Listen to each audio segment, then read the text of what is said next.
faith in God? Faith is the foot of the soul by which it can march along the road of the commandments. Love can make the feet move more swiftly, but faith is the foot which carries the soul. Faith is the oil enabling the wheels of holy devotion and of earnest piety to move well. And without faith the wheels are taken from the chariot, and we drag heavily.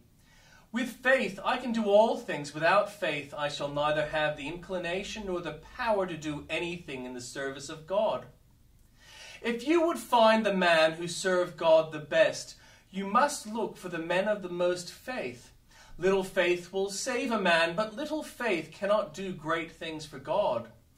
Poor little faith could not have fought Apollyon. It needed Christian to do that. Poor little faith could not have slain giant despair. It required great heart's arm to knock that monster down. Little faith will go to heaven most certainly, but it often has to hide itself in a nutshell, and it frequently loses all but its jewels. Little faith says, it is a rough road, beset with sharp thorns and full of dangers. I am afraid to go. But great faith remembers the promise. Thy shoes shall be iron and brass as thy days, so shall thy strength be. And so she boldly ventures. Little faith stands desponding, mingling her tears with the flood. But great faith sings, when thou passest through waters, I will be with thee, and through the rivers, they shall not overflow thee. And she fords the streams at once. Would you be comfortable and happy? Would you enjoy religion? Would you have the religion of cheerfulness and not that of gloom? Then have faith in God. If you love darkness and are satisfied to dwell in gloom and misery, then be content with little faith. But if you love the sunshine and would sing songs of rejoicing, covet earnestly this best gift, great faith. It is better to trust in the Lord than to put confidence in man. Doubtless the reader has been tried with temptation to rely upon things which are seen, instead of resting alone upon the invisible God. Christians often look to man for help and counsel, and mar the noble simplicity of the reliance upon their God.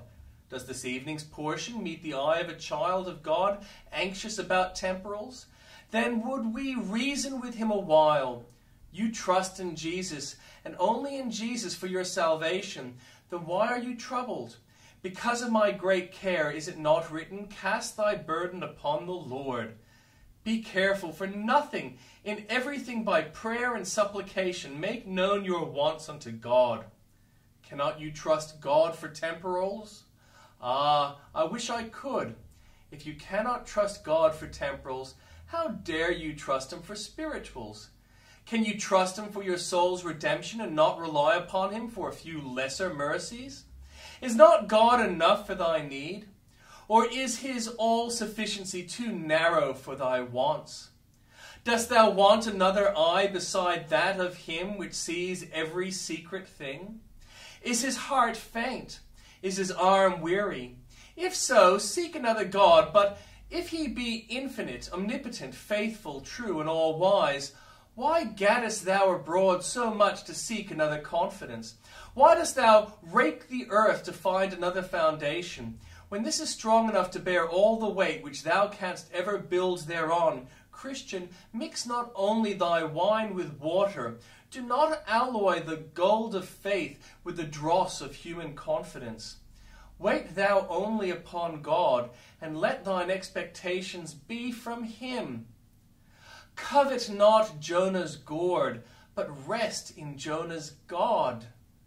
Let the sandy foundations of terrestrial trust be the choice of fools, but do thou, like one who foresees the storm, build for thyself an abiding place upon the rock of ages.